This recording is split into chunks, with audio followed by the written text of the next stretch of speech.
Hello friends, in today's session we are going to learn what is selection statement in Python and how we can use selection statement in Python. So selection statements are basically divided into three categories. First is if statement, second is if else statement, and third is if else if statement. All the three statements are based on a condition. If the associated condition satisfied, then its associated statement will execute, otherwise they will be skipped. So before learning selection statement, first of all let's understand what is sequential statements. All those statements that runs one after another is any program is known as sequential statement or linear statement. For example, here we have a small program. First line है input first name, second line है input second name, third line है name is equal to first plus class और फिर हमने print कर दिया। तो जब हम इस प्रोग्राम को चलाते हैं तो यहाँ पर ये चारों लाइनें एक के बाद एक एग्जीक्यूट होती है और पाइथन पे आपके रिजल्ट को प्रोड्यूस करती है। आइए इसको हम अपने आइडियली पे देखते हैं और चेक करते हैं क्या ये उसी तरीके से काम करती है जैसा हम चाहते थे। नहीं, तो यहाँ पर हमने लिखा first is equal to input enter first name, old line इसे कॉपी किया और नेक्स्ट लाइन में पेस्ट कर दिया और यहाँ पर हमने लिखा सेकंड नेम और यहाँ पर सेकंड। तो इस तरह से दो वेरिएबल्स हमने बना लिए हैं और दोनों वेरिएबल्स को हमने ज्वाइन कर दिया है, फर्स्ट प्लस लास्ट सेकंड, और फिर प्रिंट कर दिया ऑन स्क्रीन पर। इस प्रोग्राम को सेव करते हैं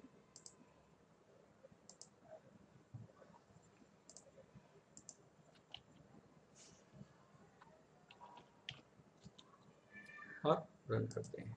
तो जब आप रन करते हैं तो देखते हैं कि ये स्टेटमेंट उसी फॉर्मेट में चलने लगी है जिस फॉर्मेट में हमने इनको लिखा था।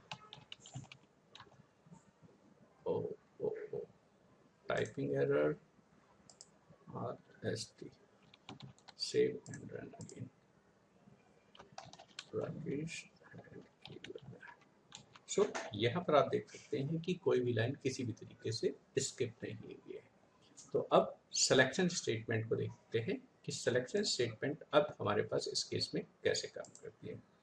सो सिलेक्शन स्टेटमेंट पहली जो स्टेटमेंट है that is if statement. If statement is a selection statement, that is it will execute its associated statement only once its associated condition results in true. If associated statement is not true, then it will skip the associated statement and will move on next statement. Syntax में आप लिख रहे हैं if और if के बाद condition, condition के बाद कॉलन लगाना आपके लिए कंपलसरी है और फिर अपनी एसोसिएटेड स्टेटमेंट को थोड़ा अंदर से लिख रहे हैं। तो ये जो पोजीशन यहाँ पर ब्लैंक छोड़ती है this is known as indentation. तो इंडेंटेशन देना हमारे पास कंपलसरी है, अदरवाइज अगर आप इंडेंटेशन नहीं देंगे तो ये जो स्टेटमेंट ग्रीन कलर से लिखी हुई है ये आपकी इफ कंडीशन से कनेक्टेड नहीं मानी जाएगी। यहाँ पर इफ कीवर्ड है। कंडीशन को अगर देखते हैं तो ये कोई भी अर्थमेटिक, लॉजिकल या रिलेशनल एक्सप्रेशन हो सकती है और स्टेटमेंट में आपके पास ये एक स्टेटमेंट हो सकती है, मल्टीपल स्टेटमेंट हो सकते हैं, लेकिन वो सारी आपके पास वैलिड पाइथन की स्टेटमेंट होनी चाहिए। तो चलिए इसको हम प्रोग्राम के फॉर्मेट में कन्वर्ट करके देखते हैं। तो सबसे पहले जो सबसे छोटा सा प्रोग्राम है वो इसे देखते हैं। सपोज आपके पास एक वेरिएबल है एज और कॉर्नर 16 का। If age greater than 18 colon compulsory. अब ध्यान से देखिए ये जो आपके पास कर्सर है इसको थोड़ा सा अंदर से लिखेंगे। अंदर से लिखने पर आपके पास ये स्टेटमेंट इस इफ स्टेटमेंट के साथ कनेक्टेड स्टेटमेंट मानी जाएगी। तो यहाँ पर लिखा है hello Rakesh, you are ELIG eligible for voting. Suppose कीजिए ये आप एक से लिखना चाह रहे हैं। अब इस प्रोग्राम को सेव करते हैं और रन करते हैं। यहाँ पर देखिए कोई रिजल्ट नहीं आया है। रीजन इसको हमारे पास, वापस आप इस कंडीशंस को देखें कि कंडीशन से अगर रिजल्ट फॉल्स है तो ये स्टेटमेंट जिससे कनेक्टेड है ये नहीं चलेगी। तो हमारे केस में भी वही हुआ है। यहाँ पर जब आपने एज लिखा then automatically it's interpreter is going to bring 16 at this position, so 16 is not greater than 18, that's why result from this expression is false. In case of false it is not going to execute this statement. अब for example इस positions को आपने 19 कर लिया है तो हमारे पास conditions क्या हो गई, 19 इज ग्रेटर देन 18, ऑब्वियसली इसका रिजल्ट ट्रू है और ट्रू के केस में ये मैसेज ऑन स्क्रीन पर फ्लैश होना चाहिए। प्रोग्राम को सेव करते हैं और रन करते हैं। Now you can clearly see it's working properly. अब दूसरी चीज है कि यहाँ पर आपने एक स्टेटमेंट लिखी, प्रिंट आई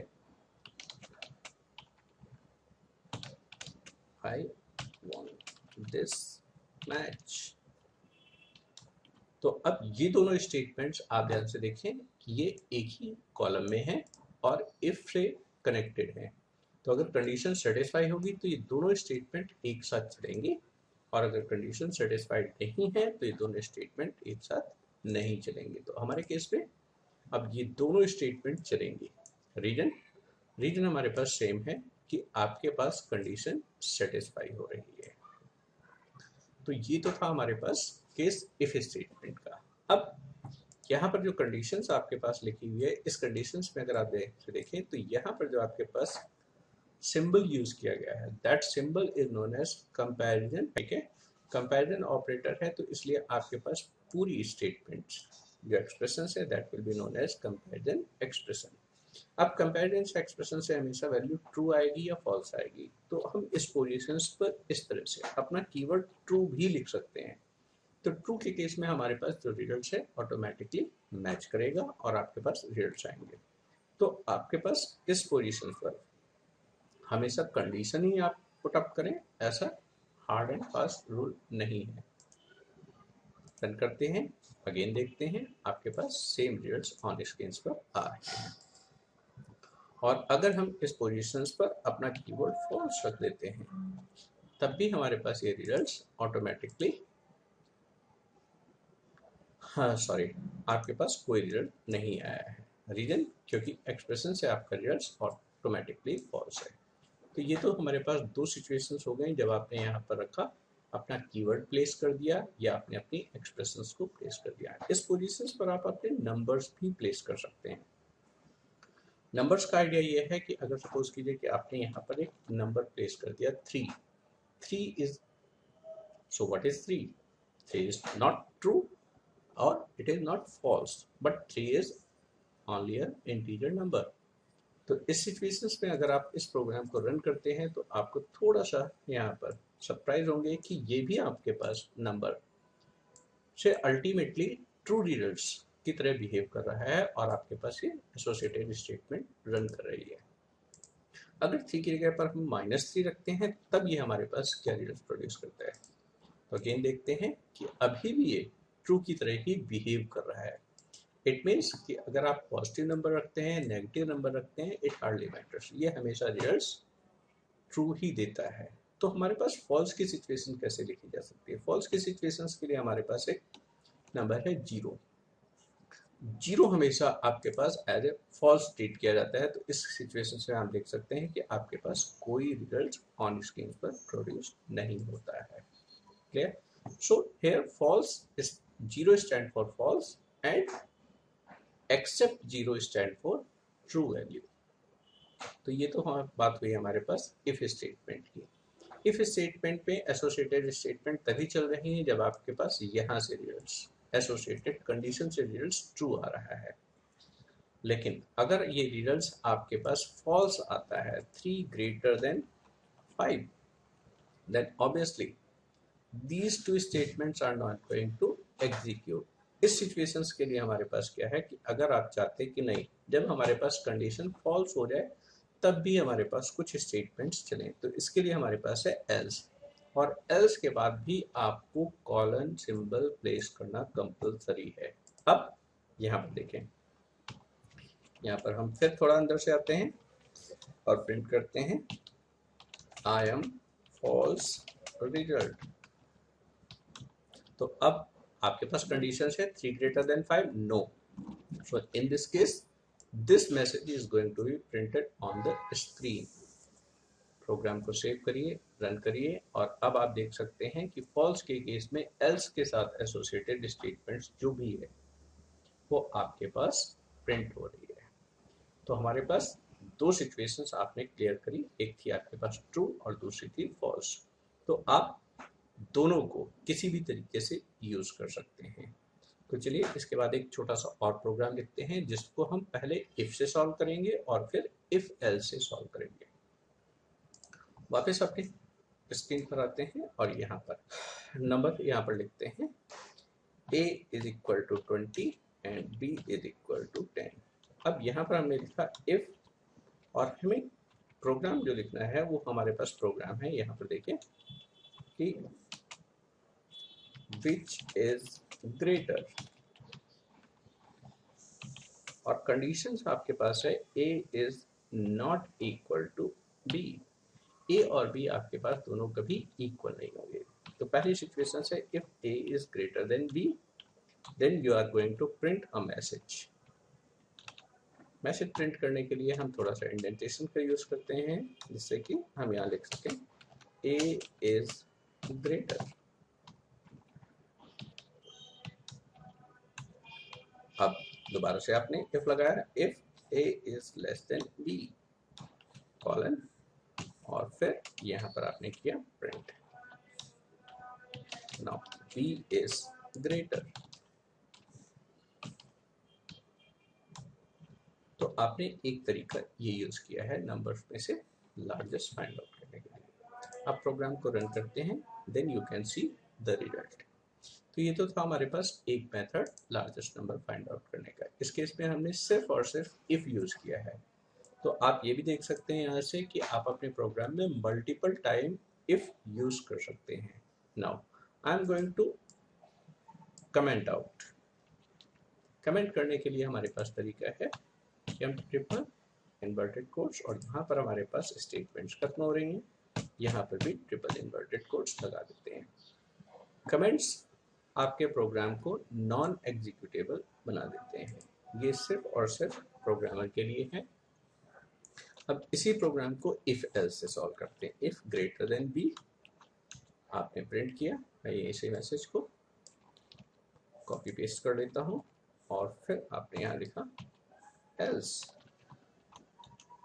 और फिर सेकंड मैसेज को मैंने यहाँ पर कॉपी कर लिया, प्रिंट। अब इस प्रोग्राम को सेव करते हैं और रन करते हैं। तो देखते हैं अभी भी रिजल्ट्स हमारे पास परफेक्ट आ रहे हैं। तो ये दो सिचुएशन थी इफ और इफ एल्स की। Now let's see how if elif statement works in Python.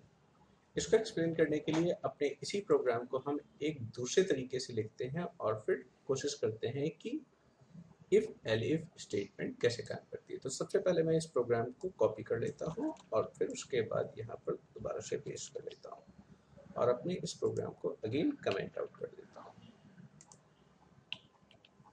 यहाँ पर इफ स्टेटमेंट लिखी हुई है, यहाँ पर मैं एक और फर्दर इफ यहाँ पर यूज करता हूँ, सॉरी अंदर से लिखेंगे जिससे कि हमारे पास ये कनेक्टेड स्टेटमेंट की तरह काम कर सके।